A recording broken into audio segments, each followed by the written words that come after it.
किया हो कि कल्टीवेशन बिल्कुल नहीं होगी हीरोइन की, और हीरोइन जितना भी आता है सबसे ज़्यादा कल्टीवेशन।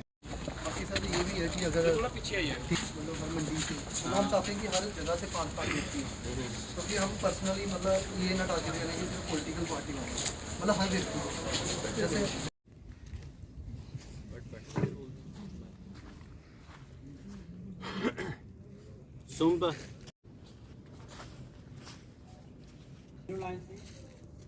मेरे गांव से तकरीबन,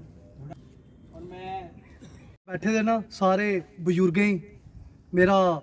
पैरीपुरना हत्था करने एक बार फिर विनती करगा कि तुसे एक बड़ी अच्छी मीटिंग ताई था अटेंड करने ताई आए हो। देखिए हर बारी क्या होता कि हमेशा क्या होता कि मैं तो एक चीज़ दसना सर, आपके मैं जहन में ये बात डाल दूँ सर, यहाँ पे जितनी सारी मीटिंग हुई हैं आज तक पुलिस एडमिनिस्ट्रेशन की, मुझे नहीं लगता आज तक यहाँ पे कभी किसी भी पुलिस ऑफिसर ने यहाँ पे यूथ को बुलाया। ये पहली मीटिंग है, मैं अप्रिशिएट करूंगा इसके लिए।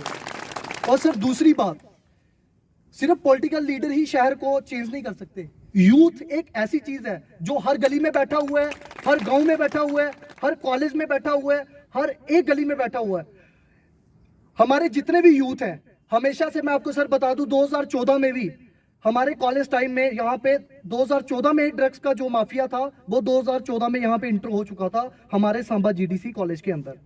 लास्ट टाइम हमने एक लीड दी थी जहां पे उस टाइम पे एसएसपी अनिल मंगोत्रा साहब थे। उस वक्त हमारे ही सांबा के युवाओं ने जहां पे 4.5 किलो काला माल जो सिडको इंडस्ट्री से पकड़ाया था वो हमारे सांबा के युवाओं की लीड थी। और हम चाहते हैं कि अगर किसी भी युवाओं को ऐसा लगे कि सांबा में कुछ ऐसी गतिविधियां जैसे ड्रग्स के रिलेटेड है तो वो पुलिस के आगे जरूर बताएं, लेकिन सर उसके एक सीक्रेट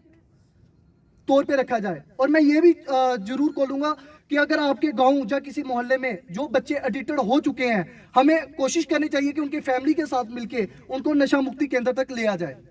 और उसी के साथ मैं सर एक बात और बोलना चाहूंगा, पुलिस का कोऑर्डिनेटर यूथ के साथ इस तरीके से होना चाहिए जैसे कि अभी हमने लास्ट टाइम यहाँ पे टूर्नामेंट्स वगैरह हुई थी क्रिकेट की, वो कंटिन्यूली चलनी चाहिए। ऐसा नहीं है कि 2 मैच करवाए उसको बंद कर दिया जाए। उससे क्या होता है कि सर एक तो पुलिस एडमिनिस्ट्रेशन के साथ यूथ का एक कॉन्टेक्ट बना रहता है और हम चाहते हैं कि वो फॉरएवर बना रहे। और सर साथ में एक मेन चीज जरूरी है कि हमारे सांबा में जितनी भी चौकीज हैं, चाहे वो बीजेपुर में है, बड़ी ब्राह्मणा में है, सांबा में है, या कहीं पे भी है, सर कोई भी ऑफिसर अगर यहाँ से बन के जाता है उसने मेहनत की होती है, क्योंकि कहते हैं ये जो वर्दी है बड़ी मुश्किल से मिलती है। हमारे भी कई युवाओं ने सब इंस्पेक्टर के लिए काफी ट्राई की होगी लेकिन नहीं हो पाए। हम चाहते हैं कि कोई भी यूथ अगर किसी भी पुलिस चौकी में जाता है उसकी वहां पे रिस्पेक्ट की जाए, रिस्पेक्ट उसकी बात भी सुनी जाए, ताकि उनको ऐसा लगे कि हम एक परिवार में आके किसी के आगे अपनी बात रख रहे हैं। और इसी के साथ जब भी पुलिस एडमिनिस्ट्रेशन को सांबा की युवाओं की पहली बड़ी मीटिंग है, जागरूकता फैलाई जाएगी, उसके लिए रणनीति तैयारी है। एसएसपी, एग्रीकल्चर ऑफिसर्स, एसएचओ और सांबा जिले के सभी स्थानों से यहाँ पर हुए हैं।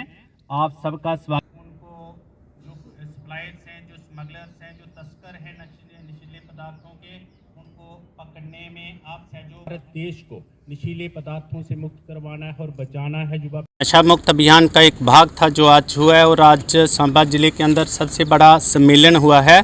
जो आज तक इतना बड़ा सम्मेलन नहीं हुआ था, जहां पे पुलिस के पूरे ज़िले के सभी उच्च अधिकारी, सभी SPs, STPO, supervisory gazetted officers, SHOs, चौकी ऑफिसर्स यहाँ पे इकट्ठे बैठे हैं लोगों के साथ, और विशेषकर युवा पीढ़ी के लोगों के साथ जो नशे के विरुद्ध युद्ध में भाग ले रहे हैं और लेना चाहते हैं दिल से, और नशा मुक्त बनाना चाहते हैं सांबा ज़िले को। यहाँ पे आज की जो ये मीटिंग हुई है ये ऐतिहासिक इसलिए रहेगी कि ये पहला इतना बड़ा साइमल्टेनियसली कदम है कि जो पूरे ज़िले में इकट्ठा अभियान चलेगा। पहले तो एक एरियाज़ में होता था कि एक जगह पर पब्लिक मीटिंग ली, दूसरी जगह पर की, तीसरी जगह पर जागरूकता अभियान किया, और ये एक ऐसा था कि जिसमें पूरे स्थानों से, जहाँ दूर दूर से भी, बॉर्डर एरियाज़ के भी, कंडी एरियाज़ के भी, और पहाड़ी एरियाज़ के भी, और यहाँ मैदानी एरियाज़ के भी सभी युवा वर्ग के लोग इसमें उपस्थित हुए। उत्तर, पश्चिम, दक्षिण और ये पूर्व दिशा के सभी लोग यहाँ पे आए थे और बहुत अच्छे तरीके से इन्होंने सुझाव दिए हैं और पुलिस ने इनकी जितने भी सुझाव थे उस पर कार्रवाई करने के लिए सोच लिया हुआ है और पहले से भी 3 प्रकार की रणनीति बनी हुई है और लागू की जा रही है। नंबर फर्स्ट तो यही जो सबके सामने है कि पुलिस सेक्शन होगी और बड़ी कंक्रीट तरीके से होगी, ठोस कार्रवाई होगी और सख्त कार्रवाई होगी और सजा भी दिलवाई जाएगी और सलाखों के पीछे उन लोगों को धकेला जाएगा जो युवा पीढ़ी के साथ खिलवाड़ कर रहे हैं, उनके शरीरों के साथ, उनकी सेहत के साथ, और जो नशा बांटने वाले तस्कर हैं और जो इंटर स्टेट स्मगलर्स हैं, बाहर से लाते हैं पंजाब वाली साइड से और यहाँ पे आकर के आगे छोटे छोटे सप्लायर्स को बेचते हैं और छोटे छोटे सप्लायर्स फिर आगे जो आदी हो चुके हैं उनको बेच रहे हैं। वह सारा तोड़ने की दिशा में वह रीढ़ की हड्डी समझो टूट चुकी है और बड़े हद तक पुलिस कामयाब हुई है और जो थोड़े बहुत रहे हैं वे भी जल्द सलाखों के पीछे होंगे। लेकिन उसके अतिरिक्त ये बड़ा आवश्यक था कि जागरूकता अभियान साथ साथ चलाया जाए ताकि जनता भी जागरूक रहे और आगे पीछे जो युवा वर्ग के लोग हैं वे भी जो जागरूक रहें और जो इस्तेमाल करने वाले हैं, जो उपयोग में ला रहे हैं इन नशीले पदार्थों को, उनको भी पता चले कि पुलिस क्या कर रही है और किस तरीके से आगे बढ़ रही है और अब हमें ये छोड़ना ही होगा। और तीसरा मैं ये समझता हूँ कि बड़ा आवश्यक है कि जो आदी हो चुके हैं, जिनको लत नशे की पड़ चुकी है, खास करके नार्को सब्सटेंसेस की, ये जो नार्कोटिक सब्सटेंसेस हैं जिसमें हीरोइन है खास करके, तो उन लोगों को ड्रग्स डी एडिक्शन सेंटर में लेने के लिए भी शिक्षित करना पड़ेगा, उनको समझाना पड़ेगा, काउंसलिंग देनी पड़ेगी। उनके घर वालों को भी आगे पीछे जितने संबंधी हैं उनको भी बताना पड़ेगा कि आप उनको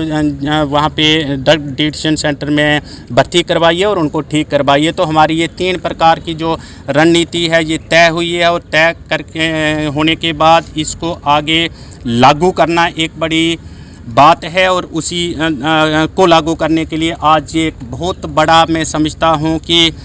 मेरे भी पुलिस जीवन की ये एक बड़ी पुलिस पब्लिक मीट थी, पुलिस युवा वर्ग मीट, जो आज आयोजित हुई है और सफल हुई है और अब आगे क्या परिणाम आते हैं वे सबको पता चलेंगे।